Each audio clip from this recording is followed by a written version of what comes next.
Let me start the discussion of exercise 13.5 based on volume of a cuboid. किसी भी solid के volume से we mean that how much quantity of material that can be stored in that particular shape if it is a hollow one or how much quantity of material present inside it. तो volume की meaning ये होता है कि कोई भी चीज़ जो space घेरती है that is its volume. For a cuboid, we know that the formula for the volume is length into breadth into height. और क्यूबॉइड के ही एक करस्पॉन्डिंग शेप होती है क्यूब, उसका वॉल्यूम होता है साइड का क्यूब, यानी कि एल क्यूब, जिसे हम कह सकते हैं L into L into L, where L is the side of a cube. आइए पहला क्वेश्चन डिस्कस करते हैं. A match box 4 centimetre into 2.5 centimetre into 1.5 centimetre. What will be the volume of a packet containing 12 such boxes? तो हमें एक match box की dimension दी गई है, लेंथ ब्रेथ और हाइट. अब हमें निकालना है कि अगर एक पैकेट है जिसमें 12 सच बॉक्सेस हैं, उनका वॉल्यूम क्या होगा. आपने देखा होगा डेली लाइफ में जब हम मैच बॉक्स लेने जाते हैं तो हमें पूरा पैकेट मिलता है, उसके अंदर छोटे छोटे मैच बॉक्सेस होते हैं. तो हमें यहाँ पर एक मैच बॉक्स का डायमेंशन दिया है. अगर उस पैकेट में 12 हैं तो हमें उनका वॉल्यूम निकालना है. तो simply we will calculate the volume of one match box and we will multiply that with 12.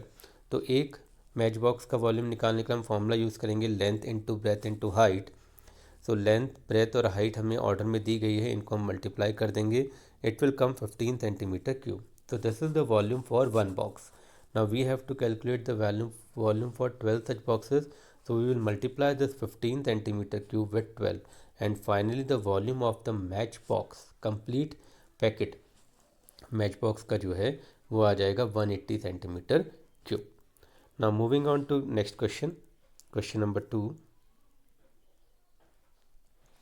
Question है a cubical water tank is 6 meter long, 5 meter wide and 4.5 meter deep. How many liters of water it can hold? तो हमें एक cubicle water tank दिया गया है और हमें निकालना है कि इसमें कितना लीटर पानी आ सकता है. It means he is talking about capacity, और हम जानते हैं कैपेसिटी मीन्स वॉल्यूम ही होता है. तो हम यहाँ पे इस कंटेनर का वॉल्यूम निकालेंगे. जितना इसका वॉल्यूम होगा उतना पानी इसमें आ सकता है. तो हमें यहाँ लेंथ ब्रेथ और हाइट सेंटीमीटर में दी गई है, हमने इसका मीटर में दी गई है सॉरी. तो हमने इसका वॉल्यूम निकाला. तो length into breadth into height क्या, it has come 135 metre cube. But in the question the volume is asked in the litre. तो हमें समझना होगा कि ये कन्वर्जन फैक्टर है कि 1 मीटर क्यूब में हमारे 1000 लीटर होते हैं, यानी 1 मीटर क्यूब में 1000 लीटर होते हैं. तो हमारे पास 135 मीटर क्यूब है. तो हम यहाँ पे इसको लीटर में कन्वर्ट करने के लिए 1000 से इंटू कर देंगे. तो हमारा इस पूरे जो क्यूबिकल वाटर टैंक है इसका जो वॉल्यूम आ जाएगा वो आ जाएगा 135,000 लीटर्स. सो हमें यहाँ पे कन्वर्जन फैक्टर याद रखना है, and then we have calculated the volume into litre. Moving on to the next question. A cuboidal vessel is 10 meter long and 8 meter wide. How high must be hold to hold 380 cubic meters of a liquid?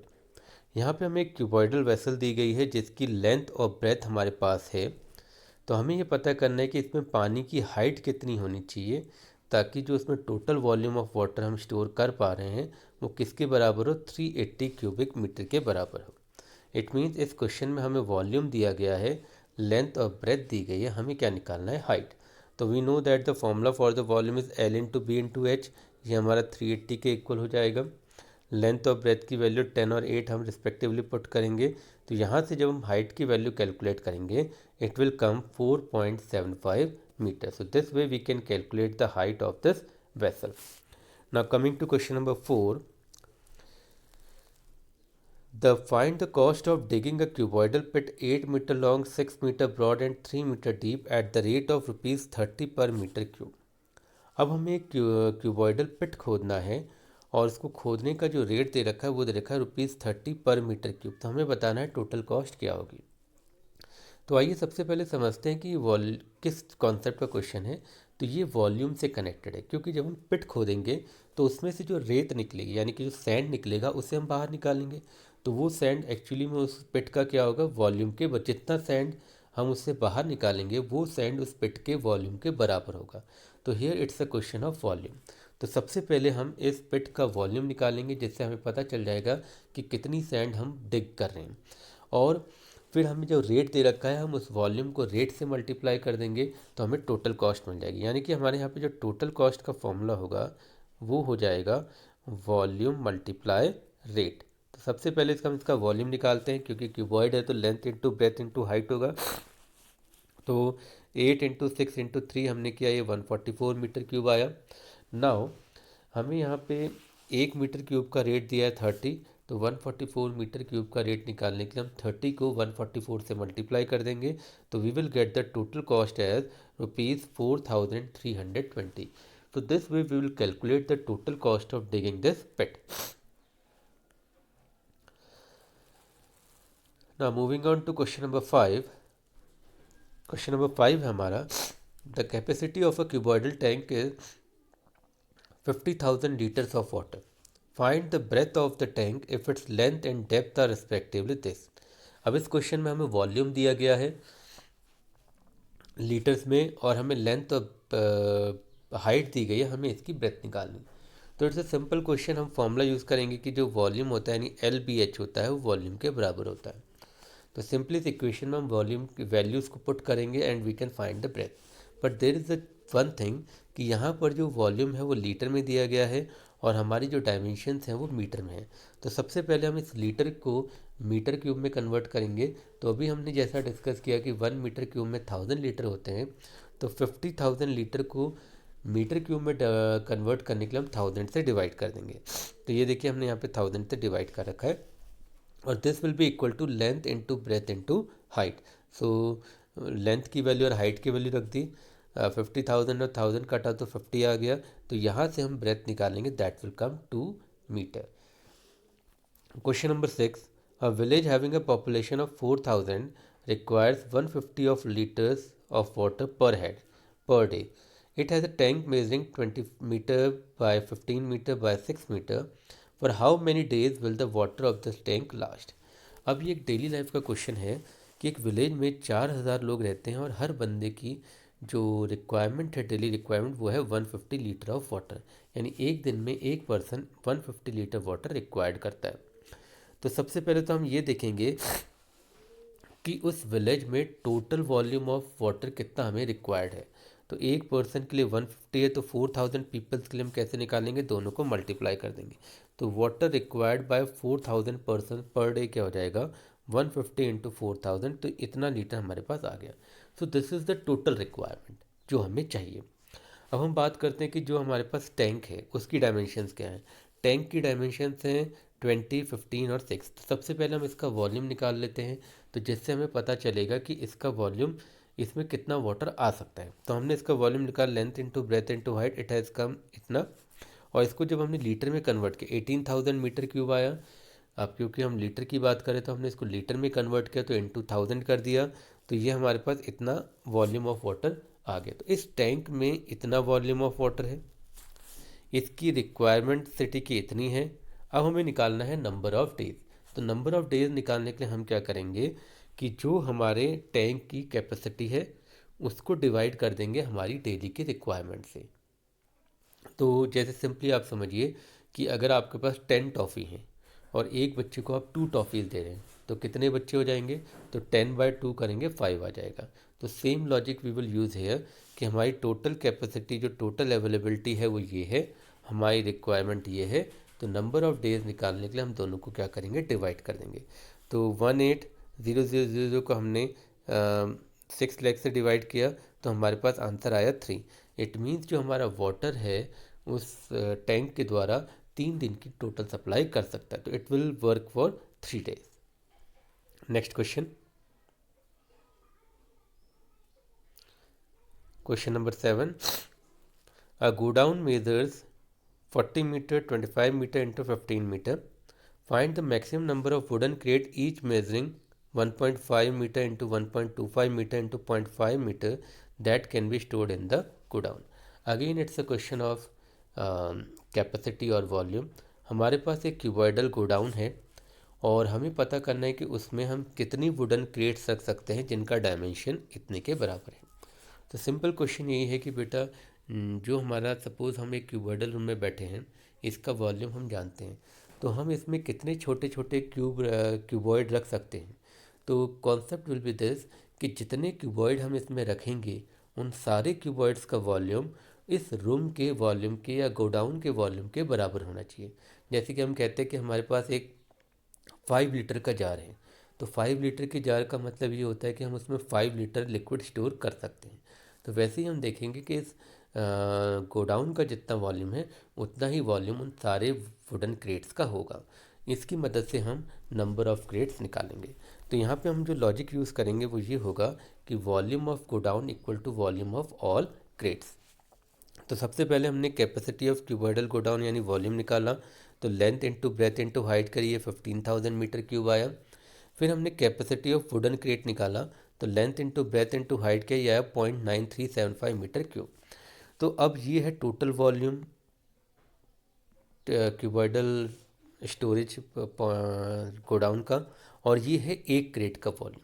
अब number of crates निकालने के लिए हम क्या करेंगे, पूरे godown के volume को एक क्रेट के वॉल्यूम से डिवाइड कर देंगे। तो इससे हमें मिल जाएगा कि हमें नंबर ऑफ़ क्रेट्स कितने चाहिए। तो हमने वॉल्यूम ऑफ गोडाउन को वॉल्यूम ऑफ 1 क्रेट से डिवाइड किया, तो 15,000 को 0.9375 से डिवाइड किया, हमारा आंसर आ गया 16,000। It means we can keep 16,000 wooden crates in that particular godown.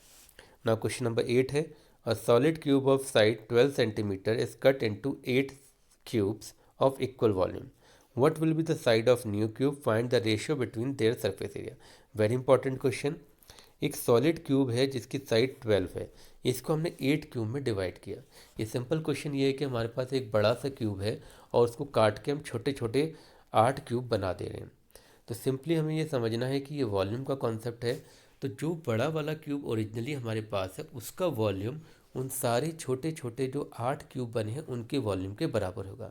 तो this logic we are going to use here कि volume of 8 cube equals to volume of big cube. ये हमारा लॉजिक होगा जो हम यहाँ पे यूज़ करेंगे। तो सबसे पहले तो हम देखते हैं कि जो बड़ा वाला क्यूब है इसकी साइड 12 दे रखी है, तो उसका वॉल्यूम निकाल लेते हैं। तो हमें पता है वॉल्यूम ऑफ क्यूब होता है साइड का क्यूब, यानी 12 इंटू 12 इंटू 12 हो जाएगा, 1728 सेंटीमीटर क्यूब आ गया। ना हम एक स्मॉलर क्यूब का वॉल्यूम निकालेंगे जिसकी सॉरी हम इसकी साइड निकालें। तो 8 क्यूब हमने निकाल लिए, 8 क्यूब का वॉल्यूम हमें पता है कि उसके बराबर है। तो हमने स्मॉलर क्यूब की साइड को ले लिया, मान लीजिए ए, तो उसका वॉल्यूम हो जाएगा ए का क्यूब। तो जो हमारी इक्वेशन बनेगी वो बनेगी यहाँ पर, नाउ एक क्यूब का वॉल्यूम है ए क्यूब, अब 8 ऐसे क्यूब है तो उनका वॉल्यूम हो जाएगा 8 ए क्यूब, और ये किसके बराबर होगा, बड़े वाले क्यूब के वॉल्यूम के बराबर, यानी कि 1728। तो यहाँ से हमें ए क्यूब निकालने के लिए सबसे पहले हम 1728 को 8 से डिवाइड करेंगे, जो हमने यहाँ पे किया है। ये आ गया 216 सेंटीमीटर क्यूब। तो एक छोटे वाले क्यूब का वॉल्यूम आ जाएगा 216 सेंटीमीटर क्यूब। तो हमें मिल गया है ए क्यूब इक्वल टू 216। तो ए निकालने के लिए इस क्यूब को हम दूसरी साइड शिफ्ट करेंगे तो क्यूब रूट हो जाएगा। तो हमारे पास आ जाएगा a equal to cube root of 216, और ये आ जाएगा आपका 6। तो side of the smaller cube आ जाएगी 6 सेंटीमीटर। अब हमें दोनों के सरफेस एरिया की रेशियो कंपेयर करनी है। तो सरफेस एरिया हम जानते हैं क्यूब का होता है 6 इंटू साइड स्क्वायर। तो बड़े वाले क्यूब का हमने ले लिया 6 इंटू ए स्क्वायर। बड़े वाले क्यूब की साइड हमने ए मान ली है कैपिटल, और छोटे वाले क्यूब की हमने साइड मान ली है स्मॉल ए। तो यहाँ 6 और 6 कैंसिल होगा, आपका ए स्क्वायर अपॉन छोटा ए स्क्वायर आएगा। अब बड़े ए की यानी कि बड़े वाले क्यूब की साइड 12 है तो ये 12 का स्क्वायर हो जाएगा। छोटे वाले क्यूब की साइड 6 सेंटीमीटर आई है तो 6 का स्क्वायर हो जाएगा। एंड फाइनली इसको सॉल्व करने पे हमारे पास रेशियो क्या आ जाएगी 4:1। तो इन दोनों क्यूब की जो रेशियो होगी वो होगी 4:1। Now moving on to the last question, a very important question. A river 3 meter deep and 40 meter wide is flowing at the rate of 2 kilometer per hour. How much water will fall into a sea in a minute? देखिए एक river है जिसकी depth हमें दी गई है, width हमें दी गई है, और उसका जो रेट ऑफ फ्लो है वो है 2 किलोमीटर पर आवर। तो हमें बताना है कि इस रिवर से 1 मिनट में सी में कितना पानी जाएगा। यहाँ पे हम कुछ साइंस से कनेक्ट करते हुए इस क्वेश्चन को समझेंगे। देखिए, वाटर इज़ अ लिक्विड, और लिक्विड की कोई शेप नहीं होती है, वो वही शेप लेता है जिस कंटेनर में या जिस शेप में उसको रखा जाता है। इस क्वेश्चन में भी रिवर की अपनी कोई शेप नहीं होती है, वो जिस वे में फ्लो करती है वही उसकी शेप हो जाती है। अब हमें यहाँ पे रिवर की डेप्थ और विड्थ दी गई है, मतलब ये अगर मान लीजिए डेप्थ है और विड्थ हमें दी गई है, मतलब गहराई दी गई है। और अगर हम देखें कि रिवर फ्लो कर रही है, तो मान लीजिए हमने रिवर का फ्लो यहाँ से स्टार्ट किया और रिवर फ्लो करके आफ्टर अ मिनट यहाँ पहुँच गई, 1 मिनट में रिवर यहाँ पहुँच गई। This is the starting point. मान लीजिए ए हमारा स्टार्टिंग पॉइंट है और after 1 minute it has reach the point B. तो अगर हम इस केस में ए से लेके बी तक जो रिवर का पानी फ्लो हुआ है उसकी अगर हम शेप देखना चाहें तो वो हमें क्यूबॉइड की शेप दिखाई देगी। It will be a shape of cuboid, क्योंकि उसकी ब्रेथ और हाइट तो फिक्स है, केवल उसकी लेंथ में वेरिएशन आ रहा है। तो हमने एक स्टार्टिंग पॉइंट और लास्ट पॉइंट रखा, तो उसके बीच में अगर आप उस पानी की शेप देखेंगे तो वो क्या होगी, क्यूबॉइड की शेप होगी। तो कहने का मतलब है कि इस रिवर से जो 1 मिनट में पानी गिरेगा सी में, वो पूरा क्यूबॉइडल शेप में गिरेगा। तो हमें ये कैलकुलेट करना है कि 1 मिनट में इस रिवर में कितना वॉल्यूम ऑफ वाटर आता है, यानी कि अगर 1 मिनट में जो क्यूबॉइड बन रहा है उसमें कितना वॉल्यूम ऑफ वाटर आता है, वही वॉल्यूम ऑफ वाटर किस में गिरेगा, सी में गिरेगा। तो हम 1 मिनट के लिए इस रिवर का वॉल्यूम निकालेंगे और फॉर्मूला यूज़ करेंगे क्यूबॉइड का, जिसकी ब्रेथ और हाइट हमारे पास ऑलरेडी है। अब बात आती है लेंथ की। तो इसमें हम अब दूसरी चीज़ समझते हैं कि हमें दे रखा है कि रेट ऑफ फ्लो है 2 किलोमीटर पर आवर। इसका मतलब है, ये स्पीड है, इसका मतलब है कि 1 घंटे में जो रिवर है वो 2 किलोमीटर का डिस्टेंस कवर करती है। Now this is the distance covered by river in 1 hour.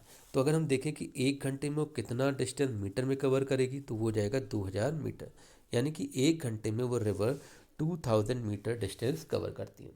तो चलिए सबसे पहले हम निकाल लेते हैं कि 1 घंटे में उसका कितना वॉल्यूम ऑफ वाटर गिरेगा। तो 1 घंटे में जो रिवर की लेंथ होगी, यानी कि अगर हम यहाँ से स्टार्ट करें पॉइंट ए से और पॉइंट बी तक अगर हम जाएं और 1 घंटे का टाइम हम इसको मान के चले, तो यहाँ से लेके यहाँ तक जो रिवर ट्रेवल कर रही है उसकी लेंथ हो जाएगी 2000 मीटर। यानी जो क्यूबॉइड हमारा बनेगा उसकी लेंथ हो जाएगी 2000 मीटर। ब्रेथ और हाइट हमारे पास है तो हम उसका वॉल्यूम निकाल लेंगे LBH से। तो 2000 इंटू 40 इंटू 3 किया हमने, ये आया 2,40,000 मीटर क्यूब, ये मीटर क्यूब आया। अब ध्यान देने वाली बात यह है कि 1 घंटे के लिए, यानी 1 घंटे में इतना वॉल्यूम ऑफ वाटर रिवर का फ्लो कर रहा है, हमें निकालना है 1 मिनट के लिए। तो हम क्या करेंगे, इस वॉल्यूम को 60 से डिवाइड कर देंगे। तो 60 से डिवाइड करने पर हमें 1 मिनट के लिए जो वॉल्यूम ऑफ वाटर है वो मिल जाएगा, जो आ रहा है 4000 पर मीटर, 4000 मीटर क्यूब। यानी कि 1 मिनट में इतना वॉल्यूम ऑफ वाटर रिवर का फ्लो कर रहा है, और यही वॉल्यूम ऑफ वाटर किस में गिरेगा, सी में गिरेगा। So this is the volume of water going into the sea in 1 minute.